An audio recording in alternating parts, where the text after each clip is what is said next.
Last వీడియోలో మనం అసలు ఈ హోల్ సిస్టమ్ని ఎలా డౌన్ చేశారు, ఒక simple query, okay, different TCP connections ఎలా ఎఫెక్ట్ అయ్యాయి, హోల్గా సిస్టమ్స్ యొక్క రిసోర్సెస్ పెరిగి సిస్టమ్ మొత్తం ఎలా డౌన్ అయింది అనే విషయాన్ని మనం ఇప్పుడు మనం ఏం చేస్తామంటే ఇప్పుడు ఈ సిస్టంలోని అసలు ఏ పీసెస్ని సాల్వ్ చేస్తే మన సిస్టమ్ బెటర్గా వర్క్ అవుద్ది అనే పాయింట్ డిస్కస్ చేద్దాం.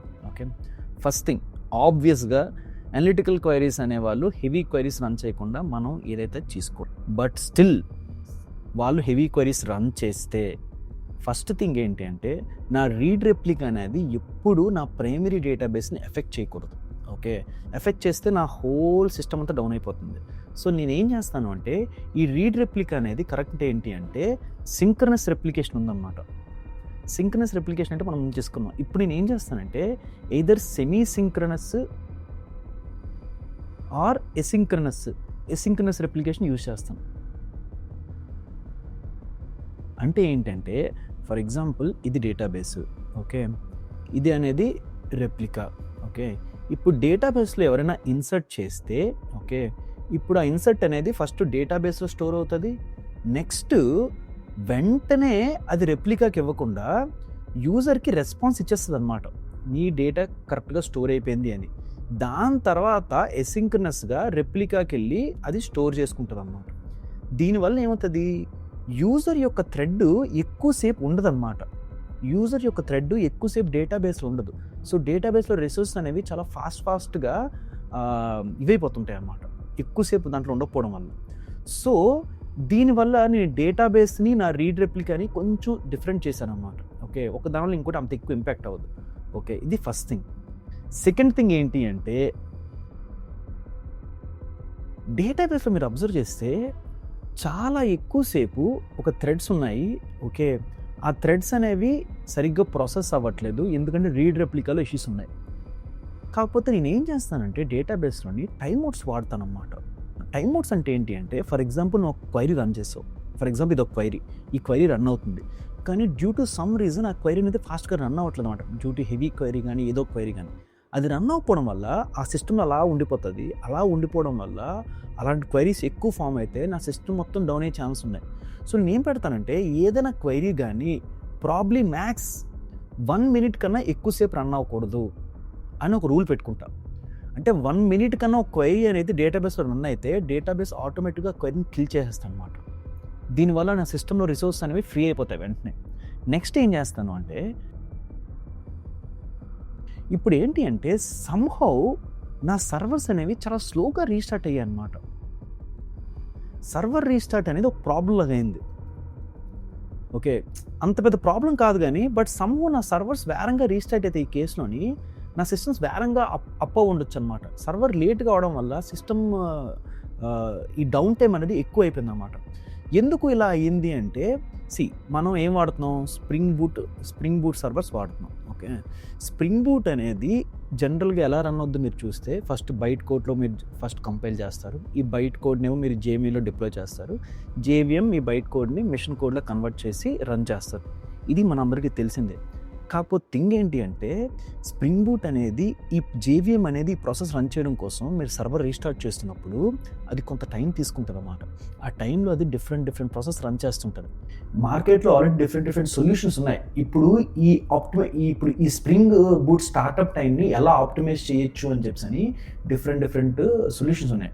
అదే కాకుండా ఇంకో మేజర్ థింగ్ ఏంటి అంటే ఫర్ ఎగ్జాంపుల్ నువ్వు ఒక స్ప్రింగ్ బూట్ని స్టార్ట్ చేస్తున్నావు. ఓకే, స్ప్రింగ్ బూట్ నువ్వు స్టార్ట్ చేస్తున్నప్పుడు స్ప్రింగ్ బూట్లో ఫస్ట్ ఏం కావాలి, నీకు టామ్ క్యాట్ సర్వర్ రన్ అవ్వాలి. లెట్స్ సే నువ్వు టామ్ క్యాట్ సర్వర్ వాడుతున్నావు. టామ్ క్యాట్ సర్వర్ దగ్గర ఏముంటుందంటే థ్రెడ్ పూల్ అనే కాన్సెప్ట్ ఉంటుంది. ఓకే, అలాగా నువ్వు డేటాబేస్ కనెక్ట్ అవ్వాలి, అంతే కదా, నువ్వు డేటాబేస్ కనెక్ట్ అవ్వాలి. డేటాబేస్ కనెక్ట్ అవ్వాలంటే అక్కడ కూడా ఒక థ్రెడ్ పూల్ అనే కాన్సెప్ట్ ఉంటుంది అన్నమాట. అలాగా నువ్వు లెట్స్ సే ఒక క్యాష్ కనెక్ట్ అవ్వాలి. ఓకే, క్యాష్ కనెక్ట్ అవ్వాలి, అక్కడ కూడా ఒక థ్రెడ్ పూల్ అనే కాన్సెప్ట్ ఉంటుంది అన్నమాట. ఓకే, ఈ థ్రెడ్ పూల్ అంటే ఏంటి అంటే థ్రెడ్ పూల్ అనేది వెరీ సింపుల్. థ్రెడ్ పూల్ కానీ కనెక్షన్ పూల్, థ్రెడ్ పూల్ కానీ కనెక్షన్ పూల్ కానీ ఏంటంటే ఫర్ ఎగ్జాంపుల్ లెట్స్ సే నీది ఒక సర్వర్ ఉంది. ఓకే, ఇది ఒక సర్వర్. ఓకే, ఇక్కడెక్కడో ఒక డేటాబేస్ ఉంది. ఓకే, ఇక్కడెక్కడో ఒక డేటాబేస్ ఉంది. ఇప్పుడు నీ సర్వర్కి ఒక రిక్వెస్ట్ రాగానే ఆ రిక్వెస్ట్ కోసం నువ్వు ఒక థ్రెడ్ క్రియేట్ చేస్తావు. ఓకే, ఒక థ్రెడ్ క్రియేట్ చేస్తావు. ఇప్పుడు ఆ రిక్వెస్ట్కి ఒక డేటాబేస్ కూడా అవసరం ఉందన్నమాట. సో నువ్వేం చేస్తావు, డేటాబేస్లోని ఒక కనెక్షన్ ఫామ్ చేస్తావు. ఓకే, డేటాబేస్ ఏం చేస్తుంది, నీకు రెస్పాన్స్ ఇచ్చేస్తుంది. ఓకే, అప్పుడు నువ్వేం చేస్తావు, ఆ థ్రెడ్ని మొత్తం ప్రాసెస్ చేసి నువ్వు మళ్ళీ రెస్పాన్స్ ఇచ్చేస్తావు. ఈ రెస్పాన్స్ ఇచ్చిన తర్వాత ఈ థ్రెడ్ అనేది డిలీట్ అయిపోతుంది, ఈ కనెక్షన్స్ అనేవి డిలీట్ అయిపోతాయి, క్లోజ్ అయిపోతాయి. థ్రెడ్ క్లోజ్ అయిపోద్ది, కనెక్షన్స్ క్లోజ్ అయిపోద్ది. ఇది ఒక వే అనుకుంటే, మళ్ళీ ఇంకో రిక్వెస్ట్ వచ్చిందనుకోండి, అప్పుడు మళ్ళీ ఇంకో థ్రెడ్ క్రియేట్ చేసుకోవాలి. మళ్ళీ డేటాబేస్ అవసరం వస్తే మళ్ళీ డేటాబేస్ కనెక్షన్ ఫామ్ చేసుకోవాలన్నమాట. అర్థమవుతుందా? డేటాబేస్ కనెక్షన్ మళ్ళీ ఫామ్ చేసుకోవాలి. సో ఇప్పుడు అందరూ ఇంటెలిజెంట్గా ఏం ఆలోచించారంటే, ఎప్పటికైనా నా సిస్టంలోని రిక్వెస్ట్ వస్తూ ఉంటే నేను డేటాబేస్ కనెక్ట్ చేస్తూ ఉంటాను. అది ట్రూత్, అది మారదు. సో నేను ఇలా ప్రతిసారి క్రియేట్ చేసుకోవడం కంటే ఉన్న రిక్వెస్ట్నే వాడుకోవచ్చా, ఉన్న కనెక్షన్స్నే వాడుకోవచ్చా, ఉన్న థ్రెడ్స్నే వాడుకోవచ్చా అని ఒక థాట్ ప్రాసెస్ వచ్చిందన్నమాట. సో దానివల్ల అది ఏం చేసింది అంటే, ఎప్పుడైనా ఒక థ్రెడ్ ఇది వర్క్ అయిపోతే ఆ థ్రెడ్ని డిలీట్ చేయదనమాట, ఆ థ్రెడ్ని దాచుకుంటుంది. నెక్స్ట్ ఎవరైనా వస్తే వాళ్ళకు కూడా సేమ్ థ్రెడ్ ఇచ్చేస్తుంది అనమాట. అలాగే ఇప్పుడు కనెక్షన్ ఉంది, కనెక్షన్ పని అయిపోయింది, సో కనెక్షన్ క్లోజ్ చేయదనమాట. కనెక్షన్ ఏం చేస్తుందంటే, మళ్ళీ ఎవరైనా డేటాబేస్ కనెక్ట్ చేయడానికి వస్తే వాళ్ళకి అదే కనెక్షన్ ఇచ్చేస్తుంది అనమాట. సో ఇక్కడ ఏం చేస్తాను, మనం ఎఫిషియెంట్గాను ఉన్న రిసోర్స్ని రీయూజ్ చేసుకుంటున్నాం అనమాట. థ్రెడ్ పూల్లో ఏమవుద్ది అంటే, అది ముందే ఏం చేస్తుంది అంటే ఒక 10 థ్రెడ్స్ క్రియేట్ చేసుకుంటుంది అనమాట. ఓకే, ఎవరైనా ఒక రిక్వెస్ట్ వచ్చిందనుకో, ఆ రిక్వెస్ట్ ఏం చేస్తుందంటే ఈ 10 థ్రెడ్స్లో ఒక థ్రెడ్ తీసుకొని ఆ థ్రెడ్ని వాడుకుంటుంది అన్నమాట.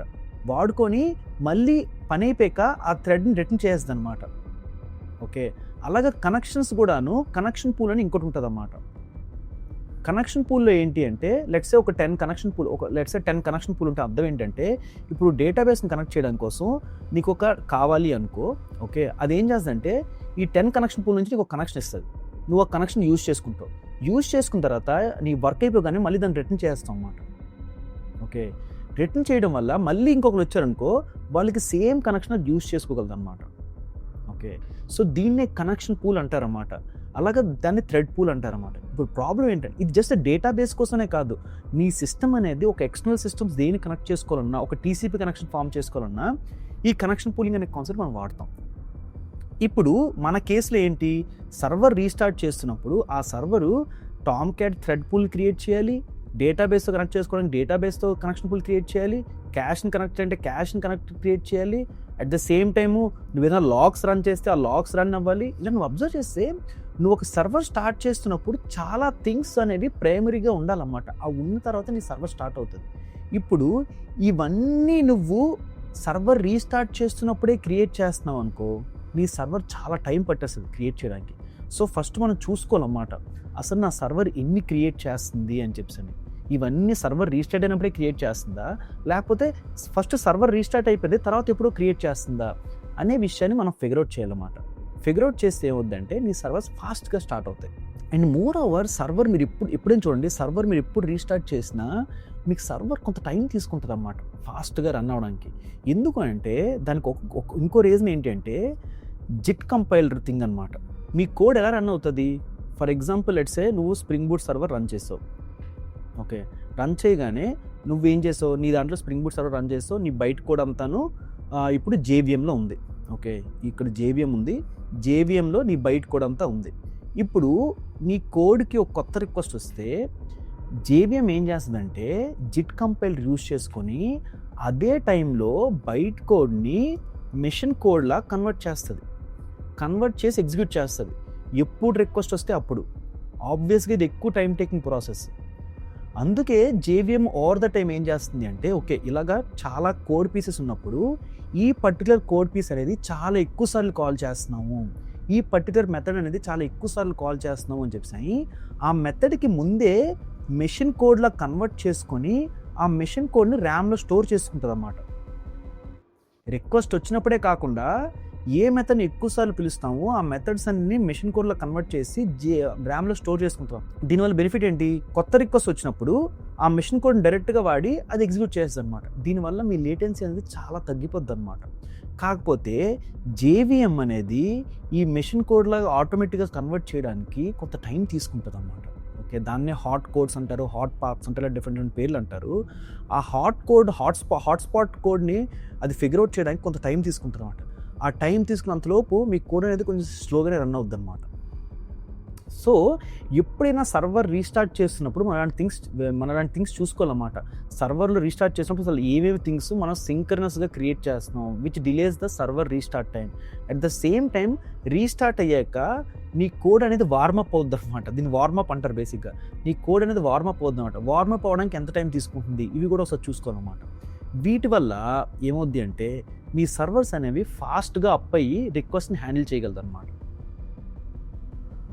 ఇప్పుడు ఇంకా చూద్దాం. ఇప్పుడు ఇంకో ప్రాబ్లం మీరు అబ్జర్వ్ చేస్తే ఇక్కడ లోడ్ బ్యాలెన్సర్ అనేది లోడ్ బ్యాలెన్సర్ ఏం చేస్తుంది, చాలాసేపు ఈ పర్సనలైజేషన్ సర్వీస్ ఎప్పుడు రెస్పాన్స్ ఇస్తుందా అని వెయిట్ చేస్తుంది అనమాట. అంతసేపు వెయిట్ చేయడం వేస్ట్.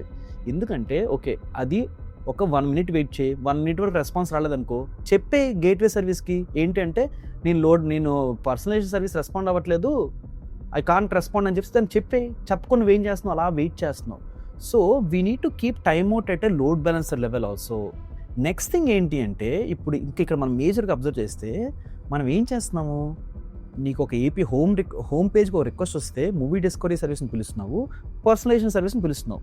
ఓకే, మన దాంట్లో పర్సనలైజేషన్ సర్వీస్ అనేది ఫస్ట్ ఎఫెక్ట్ అవ్వడం వల్ల రెస్పాన్స్ ఇవ్వకపోతే నువ్వేం చేయాలి, ఓకే పర్సనలైజ్ సర్వీస్ లేకపోయినా నాకు పర్లేదు, మూవీ సర్వీస్ నుంచి మూవీస్ వచ్చాయి కాబట్టి నేను రెస్పాన్స్ ఇచ్చేస్తాను అని గేట్వే సర్వీస్ అనుకోవాలి.